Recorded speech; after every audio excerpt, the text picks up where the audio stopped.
नमस्कार मंडळी, मी स्वाती माझ्या यूट्यूब चॅनलमध्ये तुम्हा सर्वांचं अगदी मनापासून स्वागत करते। तर आज आपण अगदी सोप्या पद्धतीने कुकरमध्ये झटपट होणारी मिश्र कडधान्याची मिसळ कशी बनवायची ते पाहतोय।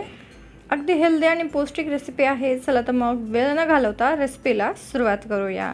तर सर्वप्रथम इथे मी 2 वाटी मोड आलेले मिश्र अशी कडधान्य घेतलेले आहेत, तुम्ही बघू शकता। तर याच कडधान्यापासून मस्त अशी पौष्टिक मिसळ बनवायला सुरुवात करू। तर सर्वप्रथम एका कुकरमध्ये आपल्याला 3 मोठे चमचे तेल मस्त असं तापून घ्यायचे। आता यामध्ये आपण एक छोटा चमचा मोहरी घालू, मोहरी मस्त अशी तडतडू देऊ। मग चिमूटभर हिंग देखील घालायचे, सोबतच 1 चमचाभर जिरे देखील आपल्याला घालायचे।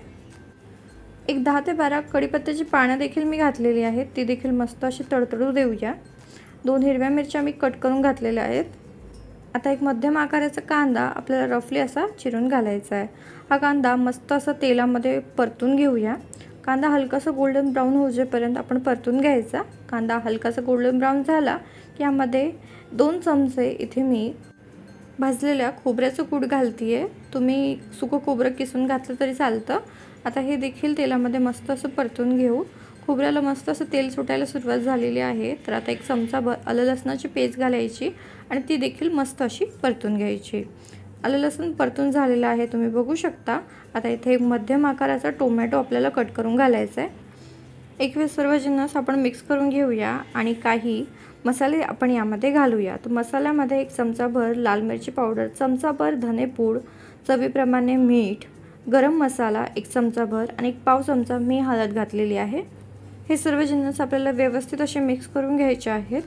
आता या स्टेजवरती 1 चमचाभर काश्मीरी लाल मिरची पावडर मी यामध्ये घालत आहे। याने आपल्या उसळीला मस्त असा कलर येतो। सर्व जिन्नस व्यवस्थित असे मिक्स करून थोडंसं पाणी घालायचं, बारीक चिरलेली कोथिंबीर घालायची आणि मंद आचेवर टोमॅटो मस्त अशी शिजवून घ्यायचे। आपले हे टोमॅटो मस्त असे शिजून झालेले आहेत, तुम्ही बघू शकता। आता या स्टेजवरती आपण घेतलेले मिश्र कडधान्य यामध्ये घालूया आणि गरजेनुसार पाणी घालूया। इथे मी 8 वाटी पाणी घातलंय। सर्व जिन्नस व्यवस्थित असे मिक्स करून घ्यायचे आणि पाण्याला एक उकळी आणून घ्यायची। पाण्याला मस्त अशी उकळी फुटलेली आहे, तुम्ही बघू शकता। आता झाकण लावायचं आणि मध्यम आचेवर एक 3 ते 4 शिट्ट्या काढून घ्यायच्या। 3 ते 4 शिट्ट्यामध्ये इथे आपले कडधान्य आणि उसळ व्यवस्थित अशी शिजून तयार होते। मस्त अशी ही आपली चमचमीत उसळ बनून तयार आहे।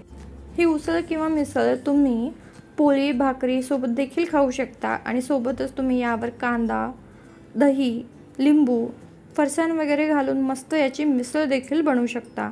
चवीला अगदी भन्नाट लागते, अगदी पौष्टिक आहे। तर एक वेळ ही मिश्र कडधान्याची उसळ किंवा मिसळ तुम्ही एक वेळ नक्कीच तयार करून बघा।